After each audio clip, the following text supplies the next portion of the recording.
ఆంధ్రప్రదేశ్లోని తిరుమల కొండల్లో కొలువైన శ్రీ వెంకటేశ్వర స్వామి ఆలయం భారతదేశంలో అత్యంత పవిత్రమైన సంపన్నమైన క్షేత్రాల్లో ఒకటిగా ప్రసిద్ధి చెందింది.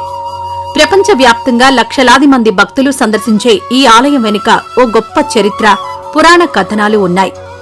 వెంకటేశ్వర స్వామి ఎలా ఇక్కడ కొలువయ్యున్నారు, ఈ ప్రదేశాన్ని ఎందుకు ఎంచుకున్నారనే విషయాలను చారిత్రక పురాణ ఆధారాలతో ఈ కథనంలో తెలుసుకుందాం. పురాణ చరిత్ర. విష్ణువు భూమిపై అవతరణ.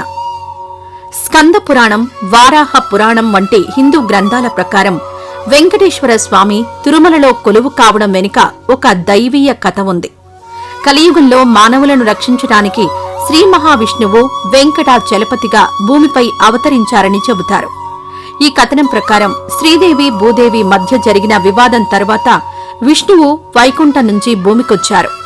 ఆదిశేషుడు 7 కొండల రూపంలో తిరుమలను ఏర్పాటు చేసి విష్ణువుకు నివాసంగా అందించాడని పురాణాలు చెబుతున్నాయి. తిరుమల 7 కొండలు ఆదిశేషుడి 7 తలలకు ప్రతీకగా భావించబడతాయి. అవి ఏంటంటే శేషాచలం, వేదాచలం, గరుడాచలం, అంజనాచలం, వృషభాచలం, నారాయణాచలం, వెంకటాచలం. పద్మావతి వివాహం. పురాణ కథనంలో విష్ణువు శ్రీనివాసుడిగా భూమిపై అవతరించి వాకులమ్మని వివాహం చేసుకున్నారు. ఈ వివాహం తర్వాత ఆయన తిరుమలలో స్థిరంగా ఉండాలని నిర్ణయించారు. ఈ కథనం భక్తులకు తిరుమలను దైవీయ క్షేత్రంగా భావించేలా చేసింది. చారిత్రక ఆధారాలు. ఆలయ నిర్మాణం. చారిత్రకంగా తిరుమల ఆలయం క్రీస్తు శకం 300 సంవత్సరాల నాటిదని ఆర్కియాలజికల్ సర్వే ఆఫ్ ఇండియా అంచనా వేస్తోంది. తొలి శాసనాలు 9వ శతాబ్దంలో చోళరాజుల కాలంలో లభించాయి. అయితే ఆలయం దానికంటే ముందు నుంచి ఉనికిలో ఉందని చరిత్రకారులు భావిస్తున్నారు. విగ్రహం స్వయంభూ అని చెబుతారు. దీనిని ఆది మానవులు కనుగొని ఆలయంగా నిర్మించారని నమ్మకం. 10వ శతాబ్దంలో చోళులు, తర్వాత విజయనగర రాజులు ఈ ఆలయాన్ని విస్తరించారు.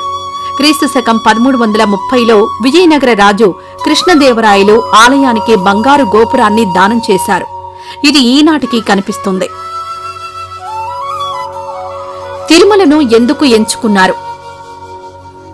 పురాణాల ప్రకారం తిరుమల 7 కొండలు వైకుంఠానికి సమానమైన పవిత్రత కలిగి ఉన్నాయని, ఇక్కడ కలియుగ పాపాల నుంచి భక్తులను రక్షించడానికి విష్ణువు స్థిరపడ్డారని చెబుతారు. భౌగోళికంగా తిరుమల కొండలు సముద్ర మట్టానికి 3200 అడుగుల ఎత్తులో ఉన్నాయి. ఇది సహజ సౌందర్యంతో పాటు ఆధ్యాత్మిక శాంతిని అందిస్తుంది. చరిత్రకారుల అభిప్రాయంలో ఈ ప్రాంతం దట్టమైన అడవులు, సహజ వనరులతో నిండి ఉండడం వల్ల పురాతన కాలంలో ఋషులు, భక్తులు ఇక్కడ ఆశ్రమాలు ఏర్పాటు చేసి ఉండవచ్చు. ఈ సహజ వాతావరణం, దైవీయ నమ్మకాలు తిరుమలను ఎంచుకోవడానికి కారణమై ఉండొచ్చు. ఆలయ ప్రాముఖ్యత. తిరుమలలోని వెంకటేశ్వర స్వామి విగ్రహం 8 అడుగుల ఎత్తులో నిలుచున్న భంగిమలో ఉంటుంది. ఈ విగ్రహం స్వయంభూ అని, దాని రూపం దైవీయంగా ఏర్పడిందని భక్తుల నమ్మకం. ఆలయంలోని గర్భగుడి ద్రావిడ స్థాపత్య శైలిలో నిర్మితమైంది.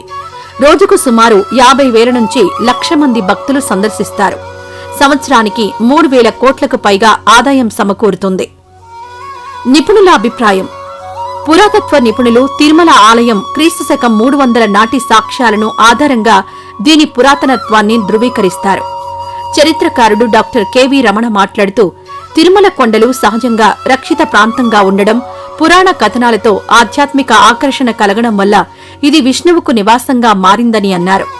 తిరుమలలో వెంకటేశ్వర స్వామి కొలువు కావడం పురాణ, చారిత్రక కారణాల సమ్మేళనం. 7 కొండలు, సహజ సౌందర్యం, దైవీయ నమ్మకాలు ఈ ప్రదేశాన్ని పవిత్ర క్షేత్రంగా మార్చాయి. ఈ ఆలయం భారతీయ ఆధ్యాత్మికతకు, సంస్కృతికి చిరస్థాయి చిహ్నంగా నిలుస్తుంది. ఈ వీడియో నచ్చితే లైక్ చేయండి. అలాగే మా ఛానల్ ని ఫస్ట్ టైం కనుక చూస్తున్నట్టయితే ఇప్పుడే సబ్స్క్రైబ్ చేసుకుని పక్కనే ఉన్న గంట సింబల్ ని యాక్టివేట్ చేసుకోండి. అప్పుడే మేము పెట్టే ప్రతి వీడియో మీకు నోటిఫికేషన్ గా వస్తుంది. అలాగే ఈ వీడియో పూర్తిగా చూసినందుకు ధన్యవాదాలు.